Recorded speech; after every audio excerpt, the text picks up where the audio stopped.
¿Qué tal, queridos hermanos? Dios los bendiga. Estamos en la materia Síntesis Bíblica 1 y en esta oportunidad, en esta segunda clase, vamos a comenzar con el tema inspiración, la inspiración de la Escritura. Y este tema es muy importante porque tiene que ver con el valor que le damos a la Escritura, es decir, la palabra de Dios es autoridad sobre nuestra vida, es una palabra que trasciende las culturas y el tiempo, es una palabra que no ha cambiado, que no se modifica, que se ayorna a la actual cultura, o es la palabra es algo que ha sido revelado y por lo tanto es el pensamiento de Dios y tiene que ver con la autoridad que Dios ha dado a la palabra a fin de que ella sea la autoridad máxima sobre la iglesia, sobre nuestras vidas, o si ella es de alguna manera un relato relativo que necesita de una revisión para separar algunas cosas que puedan ser culturales, que puedan ser anacrónicas, es decir, que forman parte de otro momento histórico y que no son aplicables para esto. Por eso este tema de la doctrina de la inspiración divina o la inspiración de las escrituras es importante porque tiene que ver eh, con la profundidad con la cual aceptemos la autoridad de la escritura. Y vamos, sin más preámbulos, a ver lo que la Biblia dice de sí misma, lo que la escritura dice sobre esta doctrina de la inspiración.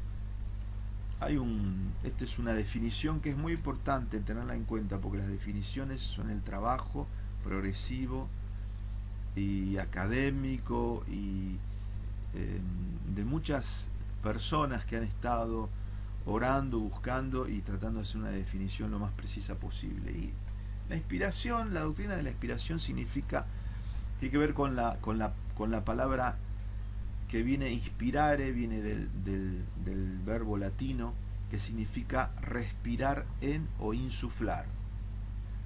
Es el influjo especial del Espíritu Santo que impulsa y enseña a los autores bíblicos de tal forma que lo que escriben es la autorizada palabra de Dios, con plena cualidad de revelación divina. Y hay tres textos, vamos a leerlos. Dice 2 Pedro 1:21, en realidad voy a leer del 20. Dice: entendiendo primero esto, que ninguna profecía de la Escritura es de interpretación privada, porque nunca la profecía fue traída por voluntad humana, sino que los santos hombres de Dios hablaron siendo inspirados por el Espíritu Santo. Esta palabra inspirados es esta que decía, es Dios con su aliento de vida insufló, los llevó, los impulsó a escribir. Dice también 2 Timoteo 3:16 lo siguiente: toda la escritura es inspirada por Dios y útil para enseñar, para redarguir, para corregir, para instruir en justicia, a fin de que el hombre de Dios sea perfecto, enteramente preparado para toda buena obra. Y el texto de 1 Corintios 2:13 dice: lo cual también hablamos, no con palabras enseñadas por sabiduría humana, sino con las que enseña el Espíritu, acomodando lo espiritual a lo espiritual. El término griego que se usa para esta misma palabra es theosneustos, que es respirado, significa respirado por Dios. Esta expresión significa que fueron llevados o impelidos por el Espíritu Santo, siguiendo la mente de Dios en palabras dadas por Él. Por tanto, creemos en la inspiración plenaria de las Escrituras, es decir, que Dios inspiró toda la Escritura. que la Escritura es palabra de Dios. Y esto tiene varias implicancias. En primer lugar, que las Escrituras han venido por la operación directa y especial del Espíritu Santo. Hay unos antecedentes lingüísticos que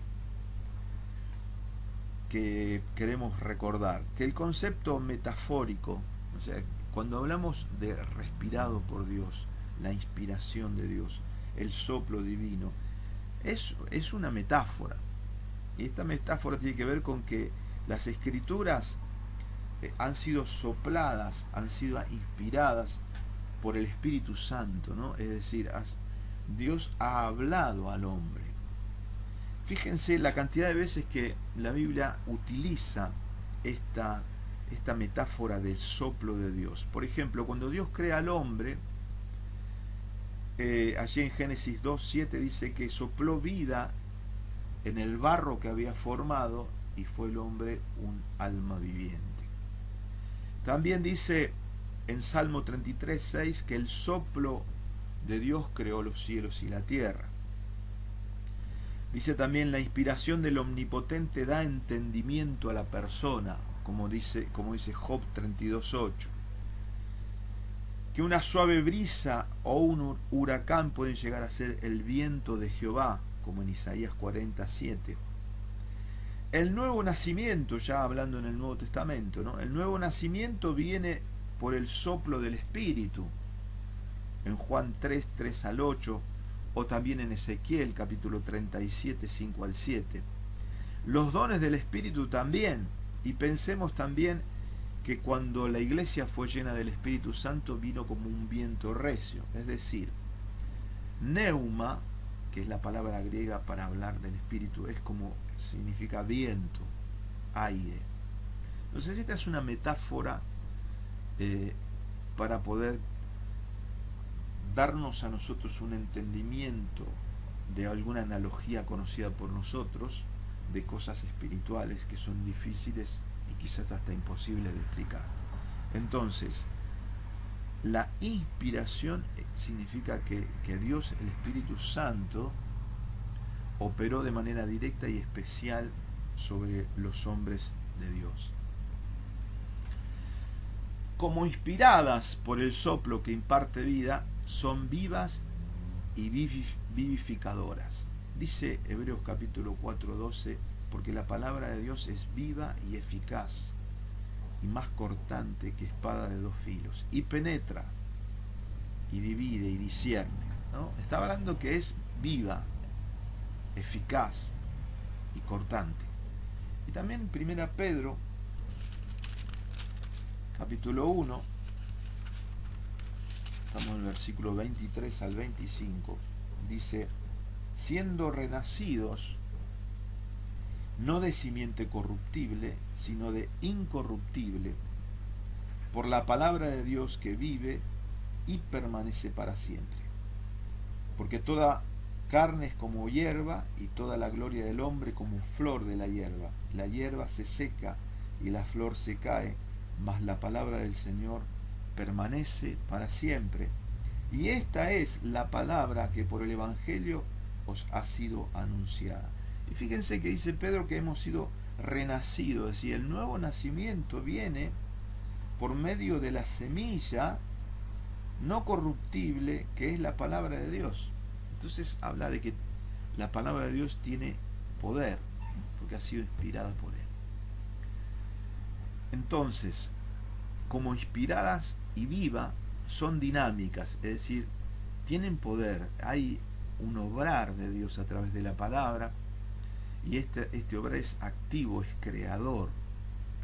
Como ahí está de vuelta Hebreos capítulo 4:12, que es viva, eficaz, cortante y penetra. Y Romanos capítulo 1 versículo 16 dice: no me avergüenzo del Evangelio, pues es poder de Dios para salvación a todo el que cree. Es poder de Dios. El Evangelio, la buena noticia, la predicación de la palabra es poder de Dios. Y 1 Corintios, si ustedes me acompañan, capítulo 1, versículo 18, dice lo siguiente: porque la palabra de la cruz es locura a los que se pierden, pero a los que se salvan, esto es, a nosotros, es poder de Dios. La palabra de Dios es poderosa, transforma, discierne, penetra, llega hasta donde ninguna otra enseñanza, a ninguna otra pensamiento o disciplina puede llegar, porque llega a lo profundo del hombre. Y dice 1 Corintios capítulo 1 versículo 24: mas para los llamados, así judíos como griegos, Cristo, poder de Dios y sabiduría de Dios. Entonces la implicancia es que la Escritura ha venido por una operación directa del Espíritu Santo, y así como inspirada por Él, es viva, es vivificadora y tiene poder. Ahora, cuando Dios inspiró a los autores, a los santos hombres de Dios que fueron inspirados por Dios, esto no significa que Dios los anuló como persona, no significa que los que entraron como una especie de trance donde su capacidad intelectual, emocional y volitiva fue anulada. No, Dios jamás violenta la voluntad y la cooperación humana. Dios siempre actúa respetando la personalidad humana y haciéndola partícipe en esa cooperación.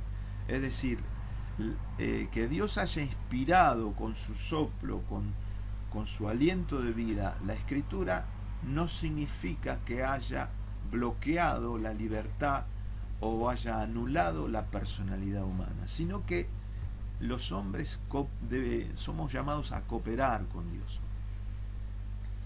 Vamos a 2 Pedro 1:21, dice: los santos hombres de Dios hablaron siendo inspirados por el Espíritu Santo. Entonces esta palabra afirma categóricamente que las Escrituras son de origen divino, pero tampoco explica el cómo el Espíritu Santo llevó a esos autores para escribir. Reconoce, sin embargo, una activa participación humana.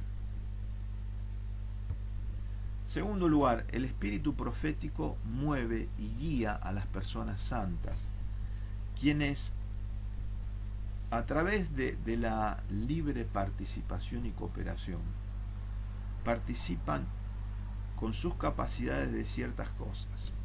En primer lugar, averiguan. Fíjense que Lucas, cuando escribe el Evangelio, él escribió el Evangelio de Lucas y también el libro de los Hechos. Dice allí en su prólogo y en su dedicatoria a Teófilo, en Lucas capítulo 4, versículo 1 al 4, dice: puesto que ya muchos han tratado de poner en orden la historia de las cuales, de las cosas que entre nosotros han sido ciertísimas, tal como nos lo enseñaron los que desde el principio lo vieron con sus ojos y fueron ministros de la palabra, me ha parecido también a mí, después de haber investigado con diligencia todas las cosas desde su origen, escribírtelas por orden, oh excelentísimo Teófilo, para que conozcas bien la verdad de las cosas en las cuales has sido instruido. Entonces, que Dios haya inspirado la Escritura no significa que haya anulado a la persona, sino que la persona ha tenido que hacer un trabajo intelectual de averiguar. Fíjense cómo Lucas dice: me ha parecido también a mí, después de haber investigado con diligencia todas las cosas desde su origen, escribírtelas por orden. Es decir, él tuvo que investigar todas las cosas desde su origen y escribirlas ordenadamente. Entonces, el hombre participa en averiguar, en investigar, en comparar fuentes, etc. Esto nos habla también de analizar y escudriñar, es decir, filtrar, elegir, escoger, discernir. Fíjense, vamos a Pedro, 1 Pedro Este es muy importante, este texto. 1 Pedro capítulo 1, versículo 10 al 12, dice: los profetas que profetizaron de la gracia destinada a vosotros inquirieron. Inquirir es investigar, indagar, profundizar, comparar, y diligentemente indagaron acerca de esta salvación, escudriñando qué persona y qué tiempo indicaba el Espíritu de Cristo que estaba en ellos, el cual anunciaba de antemano los sufrimientos de Cristo y las glorias que vendrían tras ellos. A estos se les reveló que no para sí mismos, sino para nosotros, administraban las cosas que ahora os son anunciadas por los que os han predicado el Evangelio por el Espíritu Santo enviado del cielo, cosas en las cuales anhelan mirar los ángeles. Fíjense que dice que los profetas inquirieron, indagaron, ¿sí? Y ellos tuvieron que estudiar. Qué importante que es esto, ¿no? Porque a veces las personas piensan que Dios nos va a hablar de manera instantánea, de manera donde yo no participe en una búsqueda, en una investigación, en un discernir, en una cooperación humana, sino que piensan que Dios actúa como a veces bajamos cierta información de la web, ¿verdad? Aplicamos, ponemos un botón y ¡fup! Baja toda la información. Y no es así. Dios nos llama a usar nuestra mente. Nuestra mente, cuando está en el lugar correcto, es el instrumento, es una herramienta subsidiaria que está en un segundo orden, pero importante para discernir la voluntad de Dios. El espíritu comprende y capta, recibe, pero la mente lo verbaliza, lo pone en palabras. Entonces, estos hombres debieron averiguar, analizar, escudriñar. A ver si me ayuda esta maquinita. Consultar y comparar fuentes. Fíjense en Daniel capítulo 9, versículo 2. Dice que Daniel estaba buscando a Dios, entendiendo los tiempos, pudiendo entender hasta cuándo duraría el exilio babilónico. Y dice allí, Daniel capítulo 9, versículo 2: en el año primero de su reinado, yo, Daniel, miré atentamente en los libros el número de los años de que habló Jehová al profeta Jeremías, que habían de cumplirse las desolaciones de Jerusalén en 70 años. Es decir, él estaba consultando, estaba comparando, estaba analizando, viendo lo que Dios había dicho. Es decir, hay que examinar, hay que discernir, hay que comparar. Y también dice, el último punto, que cada uno de los autores se expresa cada uno en su propio estilo literario. ¿Esto qué significa? Que Dios no anula la capacidad humana, que Dios no anula la formación, el conocimiento, el estilo, el carácter, la personalidad del hombre cuando lo usa para expresar o para haberlo inspirado. Fíjense en Eclesiastés capítulo 12, versículo 10 al 12, dice: procuró el predicador hallar palabras agradables y escribir rectamente palabras de verdad. Las palabras de los sabios son como aguijones, y como clavos hincados son las de los maestros de las congregaciones dadas por un pastor. Es decir, procuró el predicador hallar palabras agradables y escribir rectamente palabras de verdad. Hay un desarrollo, una búsqueda de la excelencia, de la, de la dirección de las mejores y precisas palabras. Y esto tiene que ver con la participación de la cooperación humana, y es que Dios no anuló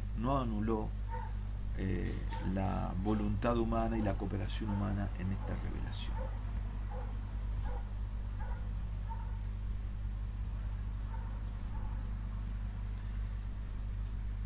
Vamos a detenernos brevemente aquí, y también simplemente para decir o recapitular esto. Las escrituras han sido inspiradas por Dios y son la palabra terminal, absoluta, son la autoridad sobre nuestras vidas. No pasa de moda nada de lo que la escritura enseña como la vida moral, la vida correcta, recta, que Él ha revelado para el hombre. Y la escritura trasciende la historia y las culturas. Es decir, lo que Dios dijo, lo dijo una vez y para siempre. La palabra de Dios permanece para siempre.